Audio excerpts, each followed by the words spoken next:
So hello and welcome all for our 10th webinar today under the project, which is a knowledge sharing series. And the webinar today is also again on a very important topic, which is about cloud standardization and interoperability standards. And today we have two very, what to say, experts on the topic. Our moderator today is Mr. Udyan Banerjee, who is an engineering graduate working in Indian IT industry for almost 40 years in different capacities, and is holding currently the position of Secretary in Cloud Computing Innovation Council of India. He's also an advisor to TSDSI, which is our partner for this project and also the host for the webinar series. Mr. Udyan has 4 patents on his name and several publications in international journals, and has been a speaker in many international conferences. So welcome, Mr. Udyan. Thank you, Sachin.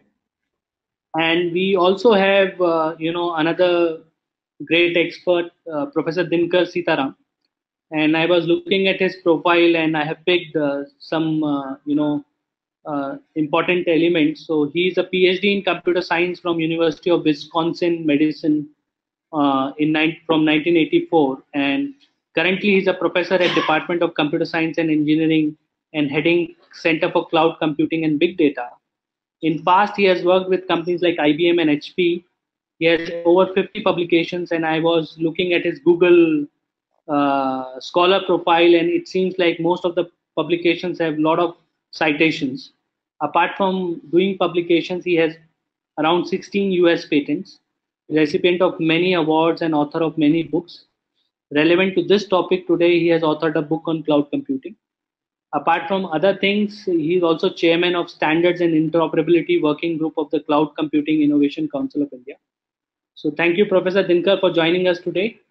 I think we'll all looking forward for hearing from you.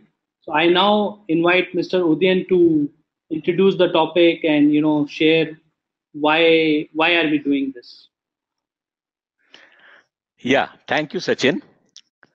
Yeah, so any new technology which comes in form of a proprietary solution, but over a period of time, for it to become widely usable and it reaches a stage where organization can adopt it with ease.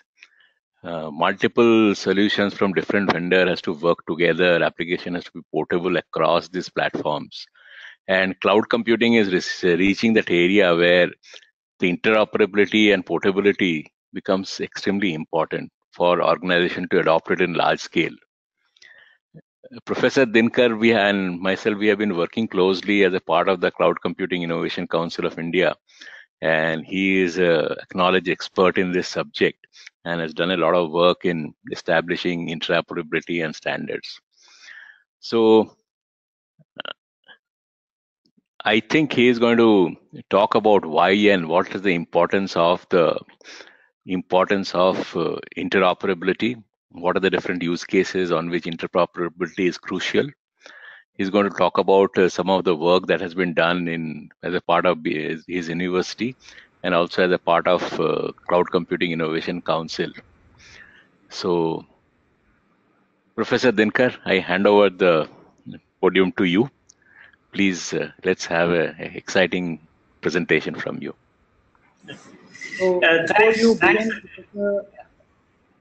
So before you begin, I just want to make a housekeeping announcement.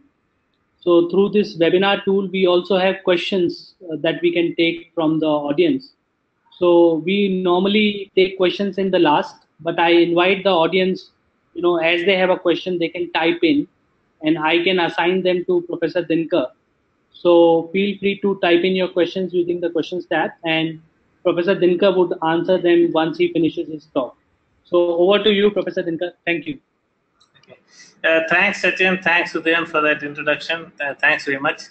We'll try and make this It's an interesting topic, so try and make it an interesting session. Oops, sorry, what happened?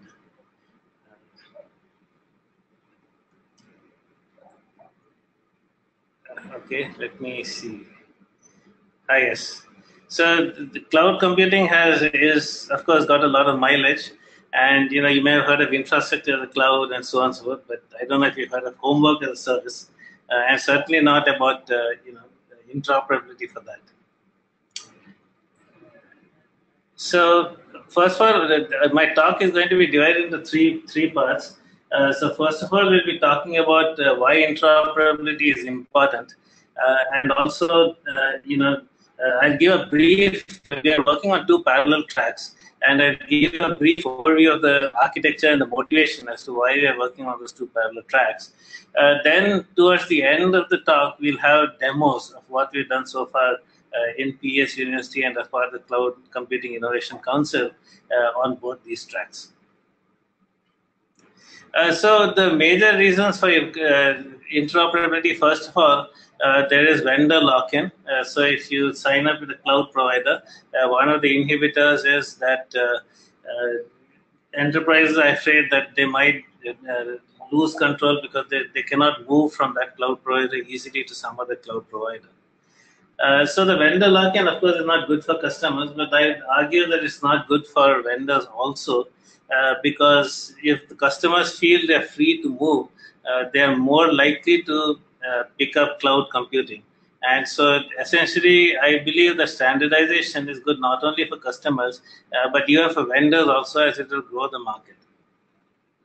So vendor lock-in is a major reason for that. So interoperability, of course, will be crucial to digital India because the governments have signed up different cloud service providers. And, there might be apps like Digital Locker and so on, which may be implemented on multiple cloud providers. So there has to be some level of interoperability, sharing, etc., among all the providers. Otherwise, these will again become silos, and there won't be any interoperability between them. So globally, not much is being necessarily done to address this problem because of legacy. India, we can address this problem with urgency. So these are two reasons. Then the other thing is there are multiple use cases where having interoperability between clouds would be very useful. Say, for example, in government departments, there are times when the demand for a service peaks. And so, for example, in the income tax or service tax, etc. So if you look at the slide which is being shown, the income tax provider, which is service one, running on a particular cloud service provider, may get overloaded. And so it may be desired to offload some of that processing onto some other cloud which is less loaded. This may be a community cloud and not the native cloud of the income tax provider. So this way you can guarantee that even if there's a peak and it's, you can still get good performance and people will not be frustrated. Another use case is, this is more to mobile computing, is that if you're moving from one place to another, then the data that belongs to you can travel with you. So if you're moving to from one location where you are there to another location, and this again requires that if you're going from the domain of one cloud to another cloud, that these should be interoperable. A third case is guaranteed availability. So I may have a service which is running in one particular cloud, and if that cloud crashes or large parts of that cloud crashes due to some disaster, such as a tsunami or something, so it would be good to be able to resume the service in a completely different cloud in a transparent manner. So that is a third use case, to keep the service running even in the case of disaster. A fourth use case is, of course, multiple applications working together, such as when we want a passport, we would need a police verification, or at least we used to need a police verification, and things like that. So for these kind of cases, it's good if the multiple clouds, if these are implemented as services in multiple clouds, they should be interoperable so that data exchange between the clouds is easy, and it's easy to run a distributed application which actually runs on multiple clouds.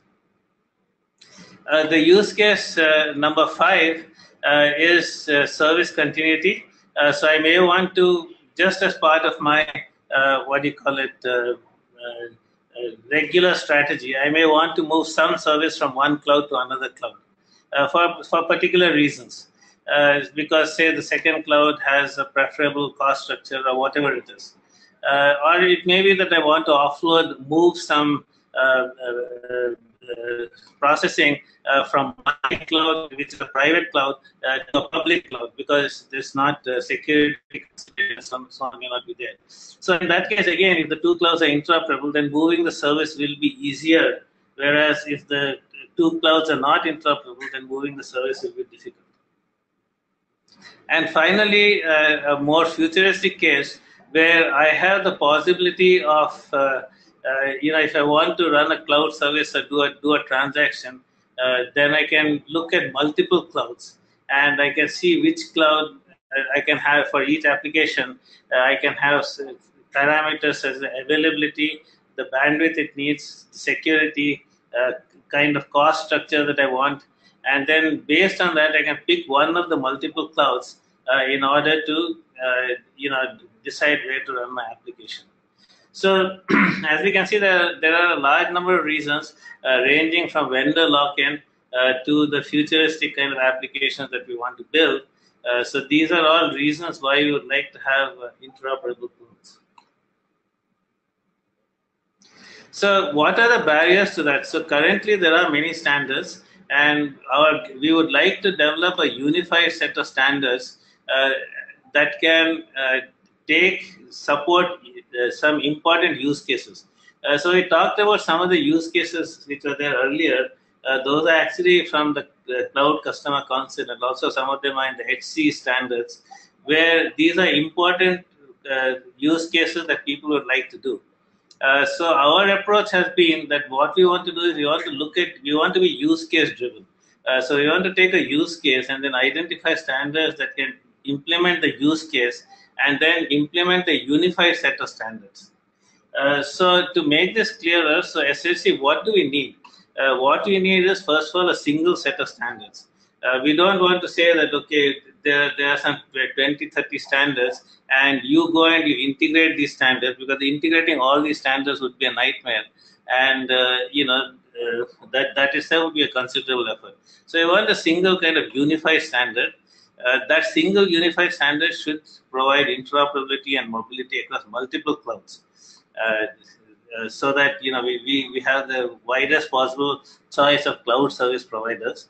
The software should not be vendor specific. So right now there are many vendor specific solutions. So what that would mean is that simply locked into the vendor's interoperability software is being locked into the vendor's cloud.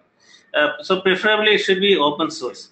And importantly, as I said, these standards, they should support some useful use cases. That is, the important use cases, like, for example, offloading load, etc., etc. These should be doable through the standards. So what is it that we are currently working on? So our initial thing, since the standards have not yet completely fructified, so what we are saying is we provide federation for OpenStack. So we'll create software, we'll enhance OpenStack in such a way that it can automatically federate with other OpenStack clouds. And this will provide an incentive for other vendors to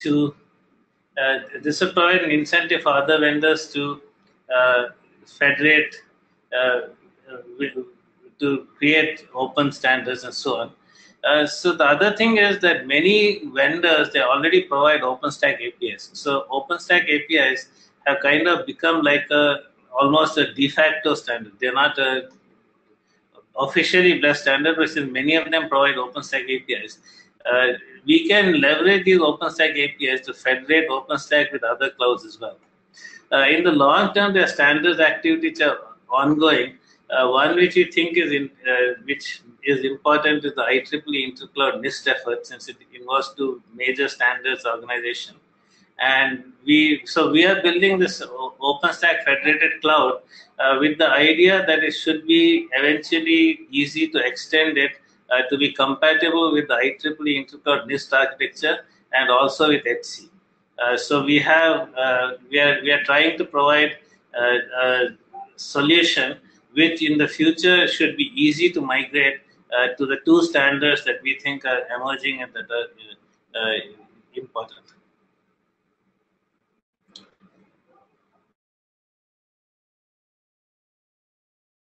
So now I move on to the demo portion of the slides. I will first of all show our OpenStack demo and follow that up with the IEEE Intercloud demo, since these are the two standards that we're looking at.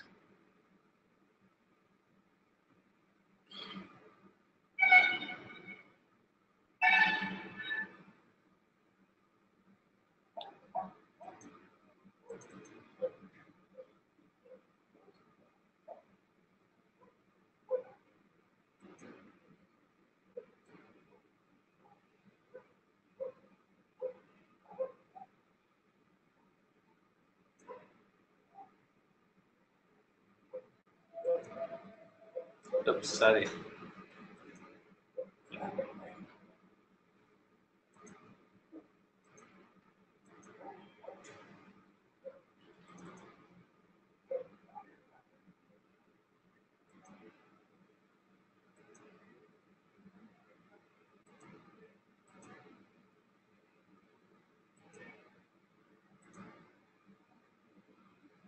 Right now, Professor Dinkar, we can only see, the usual view. So I don't know if you are having the right window. Yeah, okay. Can you see the QuickTime Player now? It's right now dark, but can you see that? No, we cannot see anything right now. So I think you need to select the right application to show, Okay. because, yeah.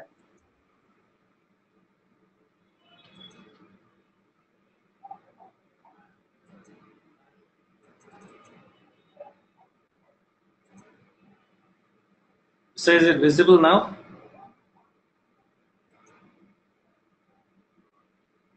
Yes, it's visible now. It's visible now. Yes. Okay, good. So first I'll talk about what work we're doing in OpenStack Federation. So these are some of the students who are working on this, and myself and Professor Sudhindra who's doing that. So we'll talk about the architecture, and then we'll talk about.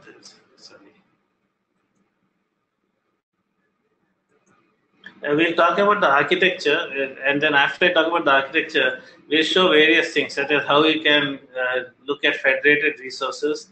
We have built a federated image store called Glance, and a federated object store, which is in OpenStack, the object store is called Swift. And we have a federated object store. What I mean is that if you have multiple OpenStack clouds, then the objects in each of those clouds can be viewed as if they're objects of one cloud. Then I show how from a local one cloud you can create an instance in another cloud. Then following that, I'll talk about how we can implement one of the use cases we talked about. That is, if there is increased load in one cloud, then automatically VMs will be created in another cloud in order to offload the load. And then finally, I'll talk about some of the ongoing work, such as automation of backup and disaster recovery and monitoring distributed resources.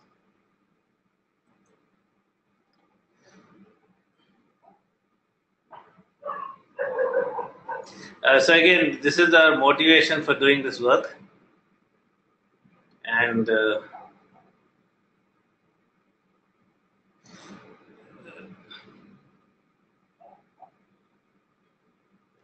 so first, as I said, we'll talk about the architecture. So this is a high-level architecture of what we have. So on the left-hand side, we have got an OpenStack cloud. And as many of you may know, an OpenStack cloud is a collection of services. There is a network service which creates virtual networks in the cloud. There's a compute service which does things like create VMs and containers. There is a block service called Cinder, which creates logical volumes, which creates virtual disks.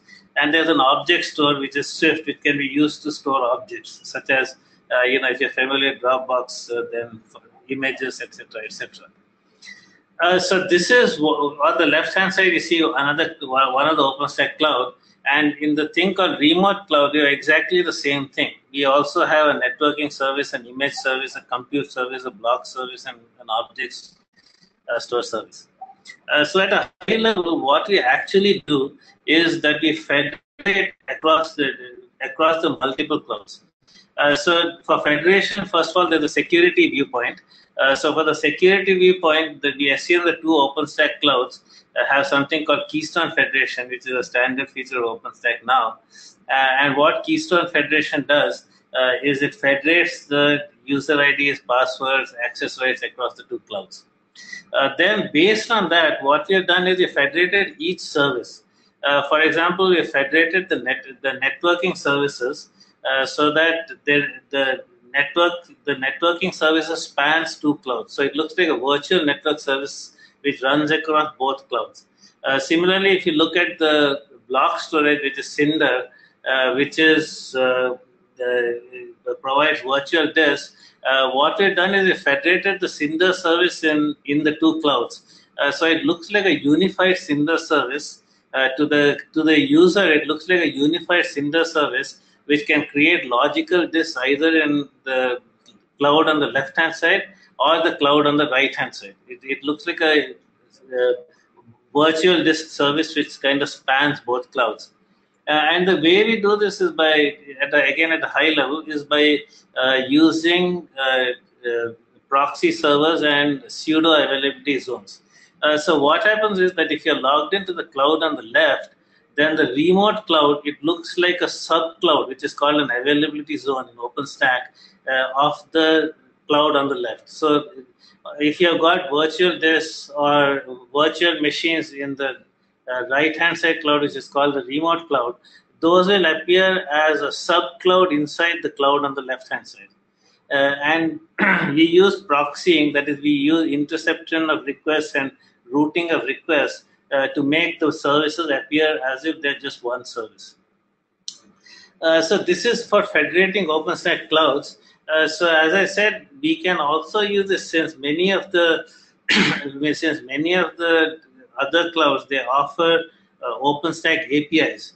Our vision is that we can federate, say, Amazon and OpenStack, and also VMware and OpenStack using the OpenStack APIs that Amazon and VMware respectively provide, and similarly for Azure.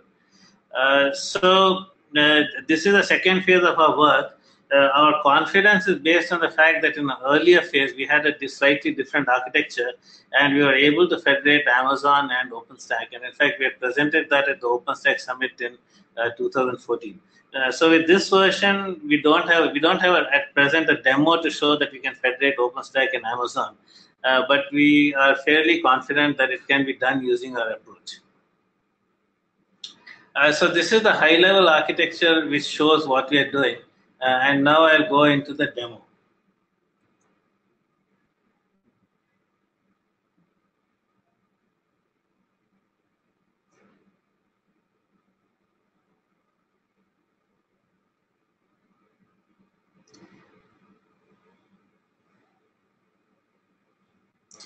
So this part of the service demo simply shows how you can list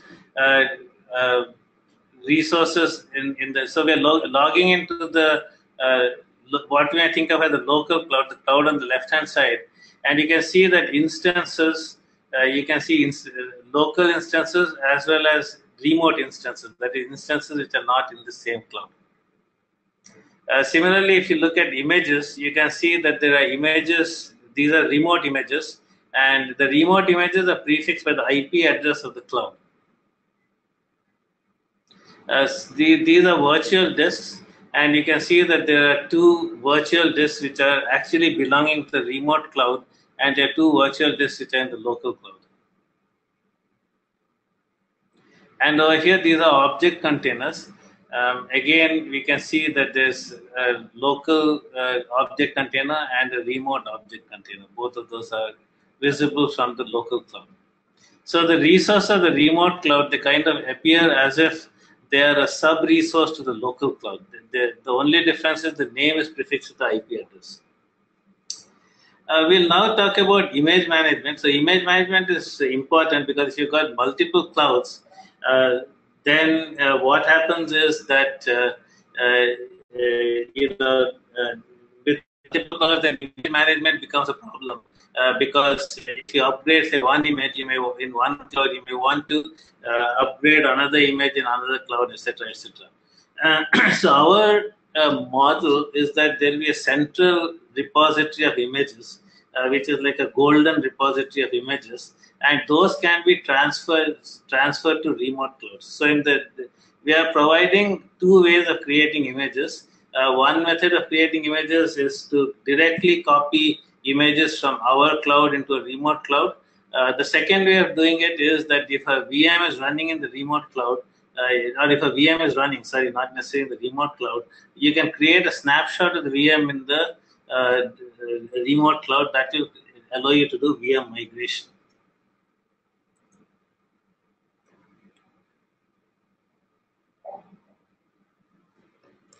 So here there's a technical difficulty as to, in the earlier slide there's this mention of a technical difficulty with doing that and how we overcame that difficulty.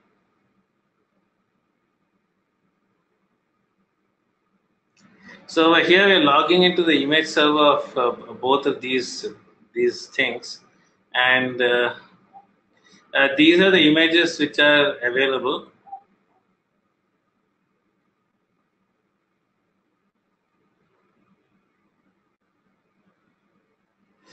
So here we are uploading an image from our local cloud to the remote cloud, so that we have a central repository of images, and we are going to upload that to a remote cloud so that there is no discrepancy between the VM image I have here, or the image I have here, and the image in the remote cloud. So as you can see, the image has been, in the previous slide, it showed that the image had been there in the remote cloud. So you can see that there's the same image is there on both the local cloud by verifying the ID of the image and things like that. We can verify that the same image is there in the local cloud and the remote cloud. This is a what do you call it? The second part of this is a use case which is important for VM migration. So one common method of migrating VMs is to take a running VM and to snapshot the VM to a remote cloud, and then the VM can start running in the remote cloud from the snapshotted image. So this is what is shown over here. So that we have a VM which are shown over there, and we are going to snapshot it to the remote cloud.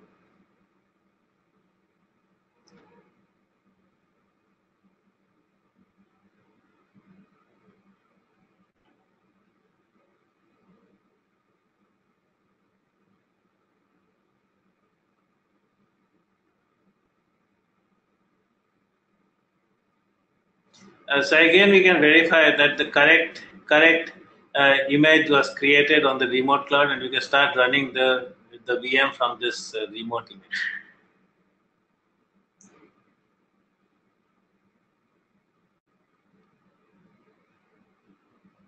So of course, we also have the ability to delete images in the remote cloud. So when the image is no longer needed, it can be deleted from the remote cloud. So those were the image VM image deletion, which is very important because essentially the image contains all the software you need, and if there are two different versions of the image, they could have slight software, and then that could be a problem because when you run those on the local cloud and the remote cloud, then there can be some incompatibility that arises. So now I'm going to show how we can create and delete objects in the object store of the remote cloud. So this is important because in open the object store is the location where images are created. So this Swift demo is actually the foundation for the glance thing that we showed earlier, for the image thing that we showed earlier. So here we can show that if you have images and photos or whatever on a remote cloud, we can look at our files, data files and whatever. We can find that from the local cloud as well.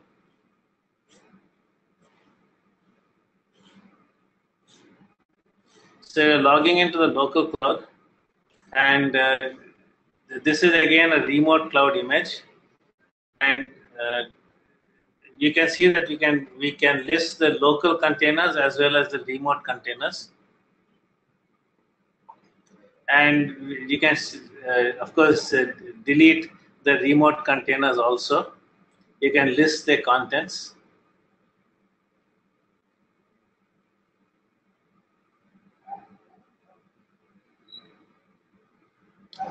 So now we will show how we can upload an image to a remote cloud. So in this case, it's just an actual photograph, and we want to upload this into the remote cloud from our local cloud.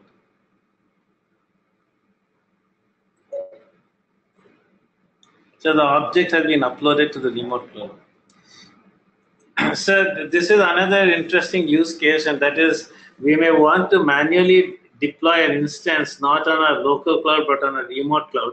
So we'll first show how this can be done manually, and after this, the next part of the demo will show how this can be done automatically using a script, so that the load increases, VMs will automatically be created on the remote cloud, and when the load decreases, those VMs will be deleted.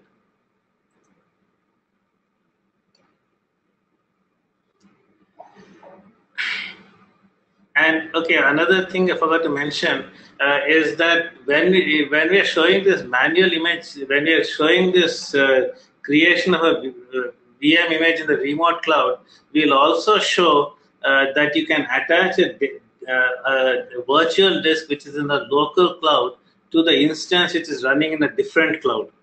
So the idea for this is data security. I may want to run a VM in the remote cloud, but I may not want to copy the data there because security is high. I may want the VM to access the data, but we don't want to copy the data there. So we show both these use cases.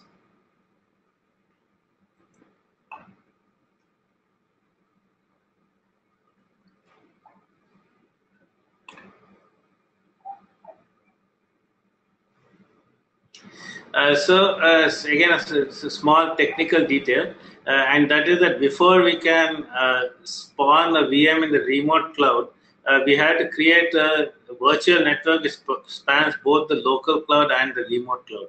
And so that is what we're doing over here. We are defining the IP addresses of the virtual network, and so on, the different parameters that need to be defined for the network. And so now we are creating a virtual network which spans both clouds. Without that, we can't create, the two VMs can't talk to each other. And as can be seen, when we list the networks, you can see that there is a virtual network in the virtual cloud. Okay, so now we are going to actually create the instance. Okay, so we are going to launch an instance. And from the local cloud, we're going to create an instance in a different cloud. We're giving the instance the name instance 2. And we're going to pick the remote cloud, which as you can see has an IP address, prefixing it, a remote IP address. And we're going to pick the various parameters such as, what's the image, what is the boot disk, etc., the various parameters of that, of the image. And then we're going to pick the virtual network that we need to put the VM into, and now we're going to actually launch the instance. So if we come back to the local cloud, we'll see that the instance is being spawned in the remote cloud, and now the instance is actually running in the remote cloud.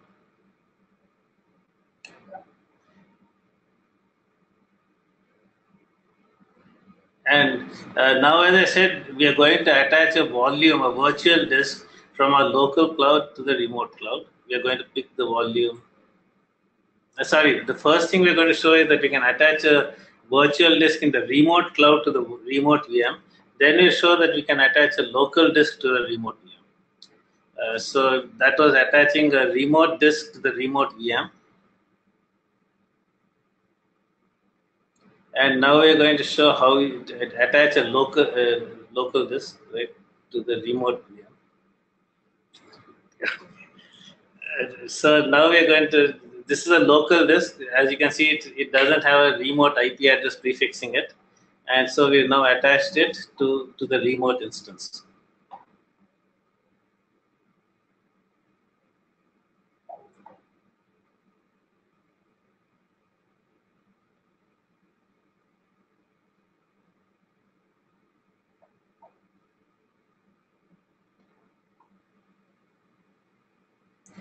So here we've logged into the remote disk, and we're going to list the virtual disk which are attached, so as to verify that the virtual disk is actually attached.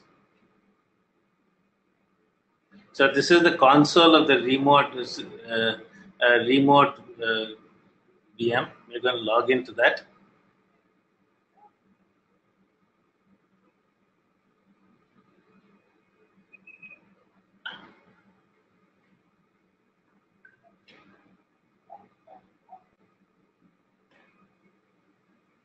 And with the output of the fdisk-l will indicate, not very clearly, that the remote disk has been attached.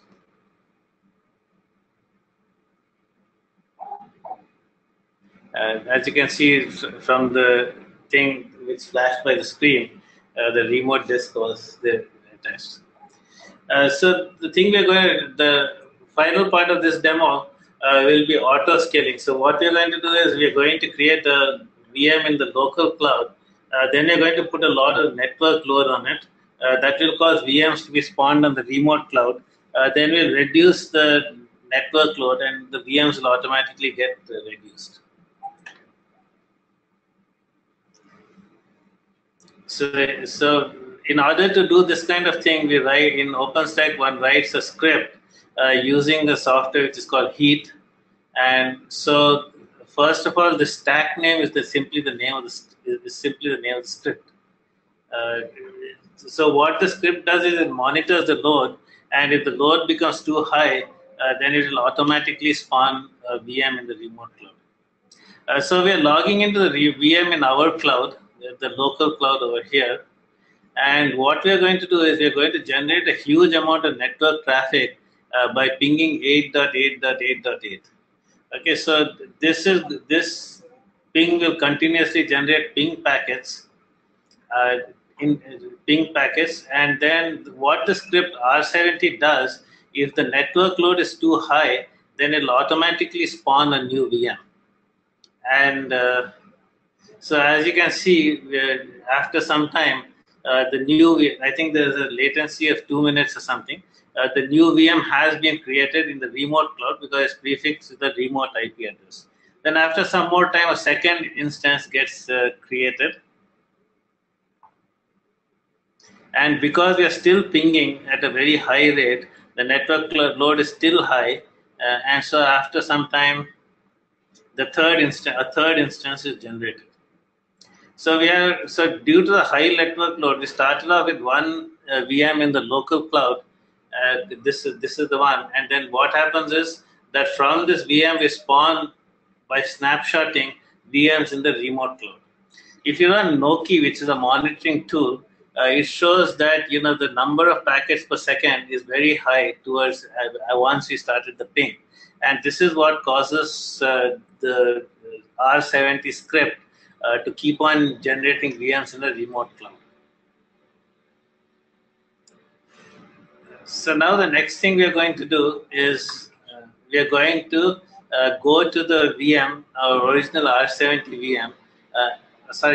Here in the remote cloud, we are showing that we have logged into the remote cloud just to show that those things are there.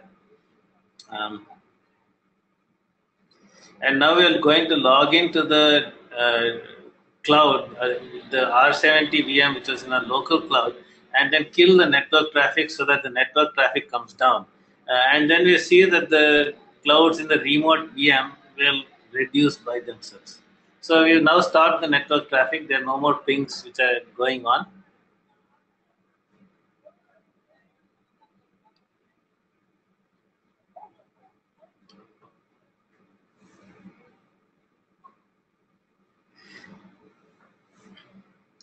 So now, right now, we see that there are still 3 instances, but when we refresh the screen, then you can see that one instance has already been killed, and then the second instance has been reduced, and finally, the third instance is also gone. The third instance was spawned on the remote floor is also gone. So just a timekeeping announcement, Professor Dinker. 5 more minutes for you to summarize. Okay. Is that okay? Quickly, yeah, I'll then quickly stop this demo. I don't think there's much more I want to show here. I'll quickly talk about IEEE, what we're doing in the second demo, the IEEE demo. Show the IEEE demo. But before that, I think I show the our IEEE. So this was a federated, application services demo, OpenStack Federation. We'll talk about the IEEE Intercloud demo. So IEEE Intercloud is one of the major standardization efforts, and as I said, it has now been continued with NIST. And Professor, we cannot see your screen again. So. Oh, I see. Okay, I'm sorry about that. Is it visible now? Yes. Yes, okay. It is visible. Okay. So the IEEE Intercloud is one of the major standardization efforts going on. And because it is also supported by NIST, the National Institute for Standards and Technology in the US, we think this will get a lot of traction. And the IEEE Intercloud, to summarize, is sort of built like the is sort of built up like the internet. So each cloud is connected by there's a sort of cylindrical thing with a red box. Is connected by an intercloud gateway to the intercloud root. The intercloud root has intercloud exchanges, and if a request cannot be satisfied by local resources, it is sent to the intercloud exchange, which would recommend a cloud. So each cloud will register itself with the intercloud exchanges, and the exchange, the gateway translates requests from one cloud to another, and the exchange keeps tracks of which clouds are available and what resources each cloud has. So this is in a way similar to the internet, the way the internet works with backbone routing and those kind of things. So what we have done is we have implemented this intercloud architecture for OpenStack. So this is actually the older architecture. The intercloud architecture is right now under revision, and what we had implemented is based on the earlier architecture, but the newer architecture is similar. And so we think that we should be able to take what we are implementing right now with OpenStack Federation and migrate that to the newer architecture. So let me then start the intercloud architecture demo.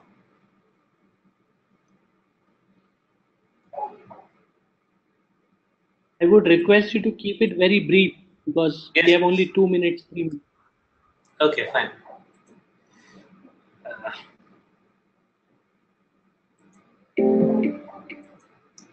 Okay, let me see. I think I'll have to let this play for some time. So the screen is not visible again. Oh, I'm sorry.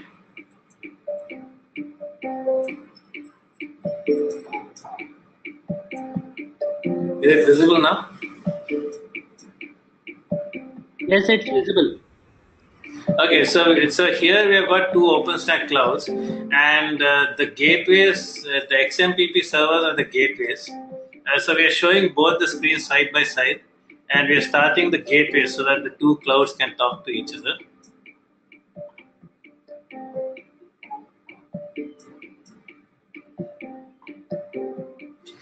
So for this application, we have not integrated the display with the OpenStack UI. We had our own UI for that. We did not have time to integrate the UI with the OpenStack UI. And so these are some of the people who are involved in, including Sujit, who was a student. So we are logging into the gateway. So I think I skipped ahead a little bit. So here we are launching an instance, where we are defining the instance name, the flavor, that is how many and what memory it has, and the image which the OS is running, and so on and so forth. So what happens over here is that when we launch the instance, the first instance, the resources are available in the local cloud, and so there is no interaction with the remote cloud. The instance is created in the local cloud itself. Then we go ahead, and as you can see, if we could come back to the GUI, it shows that the instance has been launched and it's running. And if you go to the OpenStack screen, we can see this instance, which is there.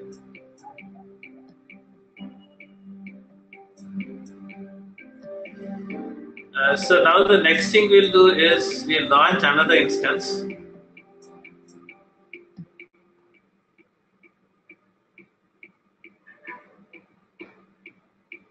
So here we are going to launch another instance, which we call Demo VM2.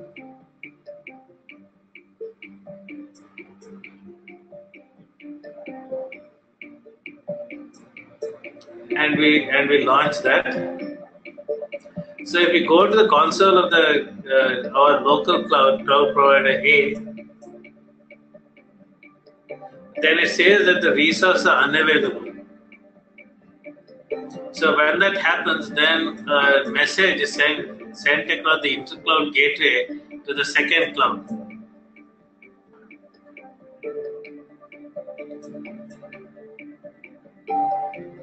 So as you can see, the second cloud has received a request to create a VM and allocate a floating IP and so on and so forth. And then once the VM is created, then message is sent back to the local to the cloud A with the details of the VM, demo VM2, the IP address, and so on and so forth.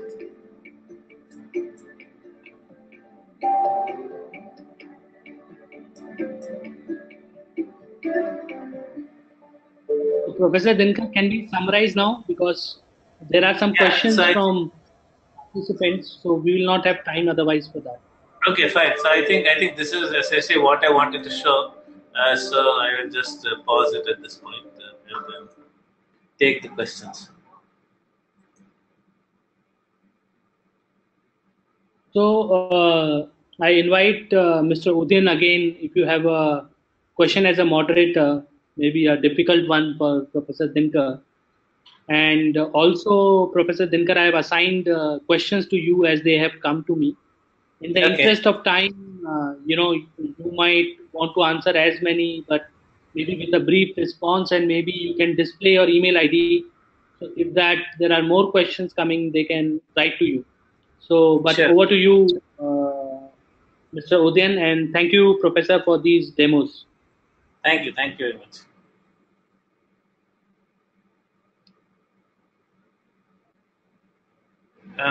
So then, are you on mute, or should I answer the questions at this point? Yeah. So, Mr. Udin, do you have a question? Okay. So maybe, Professor, in the interest of time, I would request you to go ahead with the questions from the participants. Can you see your questions tab? Yes. I'll just answer. I think I'll just start with the top question. And okay, so both clouds are on OpenStack. So Mr. Chengappa had the question that both clouds are on OpenStack. Is anyone done on interoperability with OpenStack and VMware and OpenStack and AWS, etc.? Yes. So actually, in this in the earlier version, so we had an earlier version of this with a slightly different architecture. I won't go into architectural details because that will require a lot of time. But in that case, we had been able to show interoperability and federation between OpenStack and AWS, and also OpenStack and VMware. But we have not done that for this architecture. But because of the earlier experience, we feel more or less confident that that can be done. So now I'll take a question from Mr. Vishnu Ram. Is scheduling a process or task possible across local and remote? Is load balancing possible across local and remote? So the answer to that is absolutely that's possible. So that will require a couple of things. That will require the monitoring infrastructure. So right now we are working on a federated monitoring infrastructure that is span both the local and remote cloud, and that is not complete yet. So when that is complete, then the standard OpenStack load balancer will be able to get statistics on the load on the different clouds, and then it will be able to do that. So that is absolutely possible. Then another question from Mr. Vishnuram, who is standardizing the interoperability test cases? So that is the activity which we plan to take up with inside CCI in collaboration with TSDSI when we have the federation more done. So because the federation will determine what are the interoperability test cases. So we had to determine what are some of the common customer use cases like bursting of VMs across the highly loaded clouds and so on. And then based on that, we can do the interoperability test cases. So the current strategy is that CCICI and TSDSI will together define those. And then again from Mr. Vishnuram, could you please detail the contribution of CCICI in this area of cloud standards interoperability? So we have been doing the architecture and implementation work with review on use cases and those kind of things on CCICI. And CCICI has many experts on areas like security, storage, and so on, whose expertise we have leveraged to do this. Then from Mr. Chengappa, what is the threshold set on the VM for scaling the VMs? Is this heat template based on CPU usage or memory usage? So in the case which we showed, it was based on the network adapter. It was based on the network load in the adapter. But of course, in the heat template, we can also monitor the CPU usage, memory usage, etc., and use that as a criterion for spawning additional VMs. Then from Mr. Andreas Summer,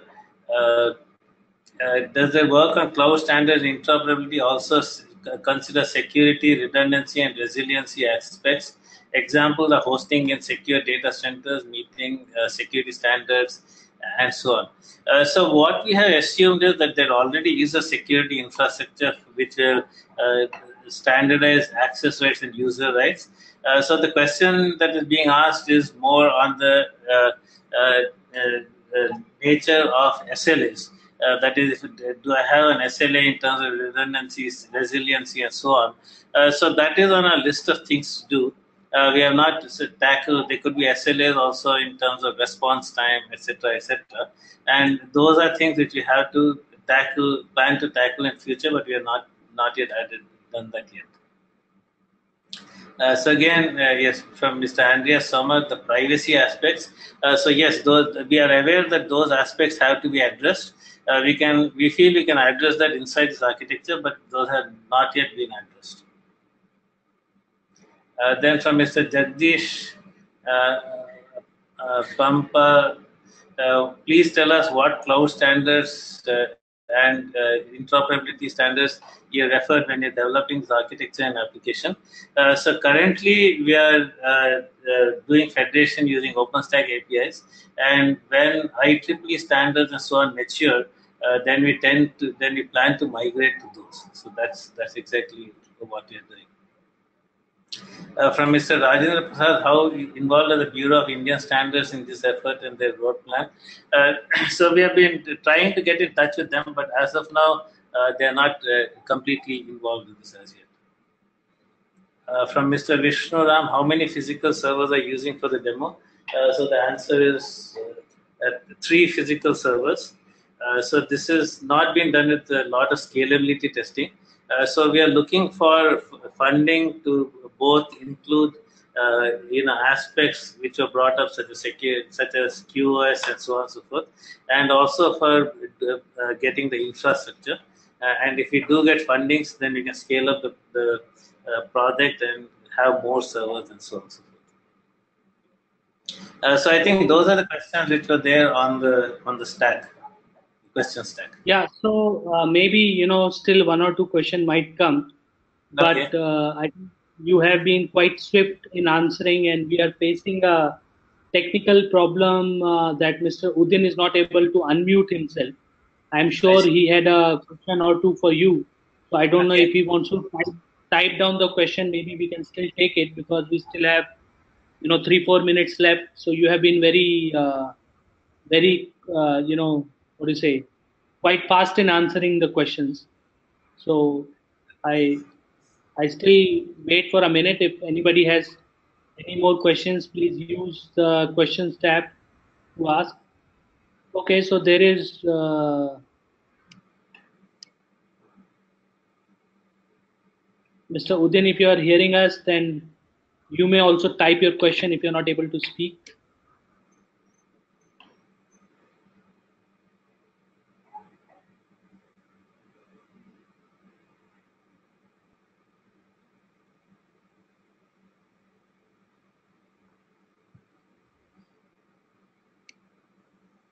Okay.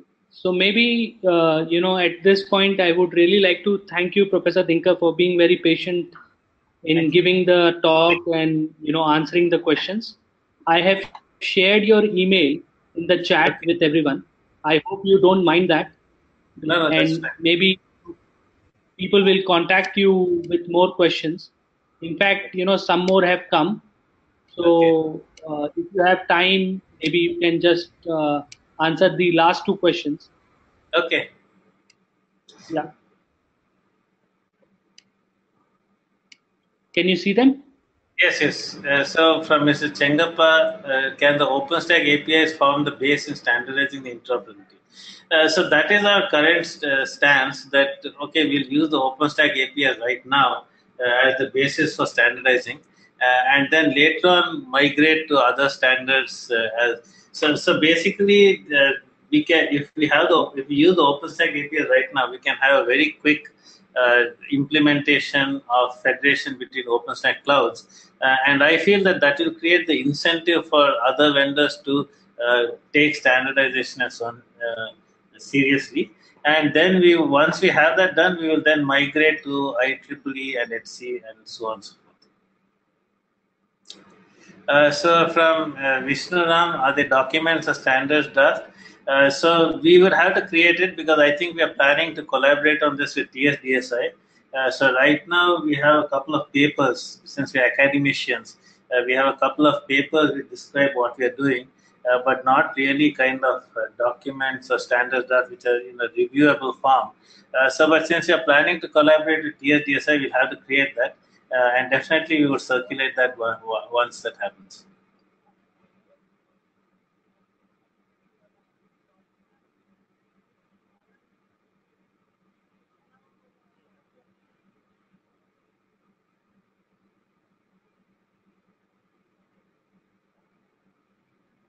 I think, Professor, there is one or two more questions. Did you see them?